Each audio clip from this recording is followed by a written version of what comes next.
My adoptive daughter asked me one day, can you ask the Lord, did my biological father make it to heaven, or did the Lord not receive him and he landed in hell?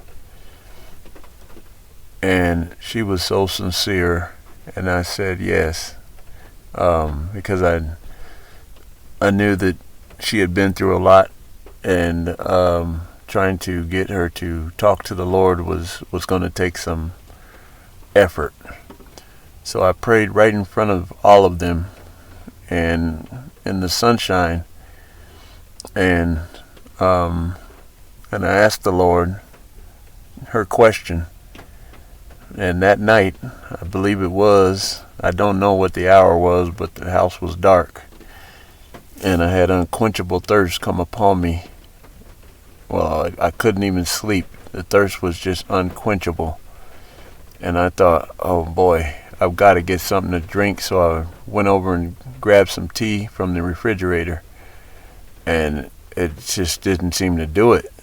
And I drank the whole jar, and then nothing. It just still unquenchable thirst. And then I picked up the whole pitcher, and before I could start chugging the pitcher, I realized this is not natural. This is a supernatural, unquenchable thirst. And lo and behold, I put the tea back in the refrigerator, the whole pitcher, and then it felt like what felt like fire coming down my head. And then I said, whoa, that's when it hit me. I said, this is not natural, because fire is supposed to come up from the bottom.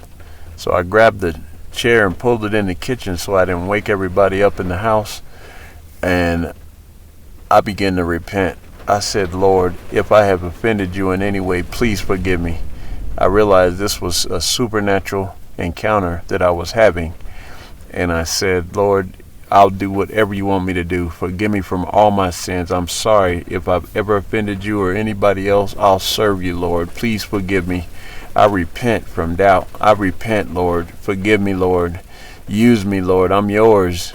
Because I realized something was happening, and it was a supernatural event. Something was happening, seriously. And before I knew it, it looked like her father was trapped behind a iron plates that goes under the road, under the asphalt, from the chest down, with his shirt still off, glasses on, sweating. And he was banging against the iron, trying to free himself. And it looked like the Lord was sitting at a desk, or with his hand up on his face and elbow on the desk, something like that, and white robe, and looked like burgundy sash or something, long hair. And once he had my undivided attention, his eyes were like piercing through mine, and he started saying he was thirsty for the gospel. He was thirsty for the gospel. He was thirsty for the gospel. And he was getting emotional, and he kept repeating it. He was thirsty for the gospel, and he was crying, and the Lord was getting very passionate and adamant about it. He said he was thirsty for the gospel, and I said, Lord, I'm sorry I missed this one.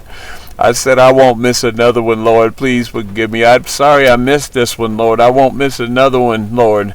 I'm sorry I missed this one. And the Lord was steady repeating he was thirsty for the gospel. And I said, Lord, I won't miss another one. Forgive me, Lord. I won't miss another one, Lord. Help. And that's pretty much how the prayer went. And I was sure I had a supernatural encounter. And thank the Lord, I'm testifying to you now about it. And so I knew what the Lord was saying to me, that I have not done a good job at preaching the gospel. So pray my strength in the Lord, and God bless you. Thank you for listening.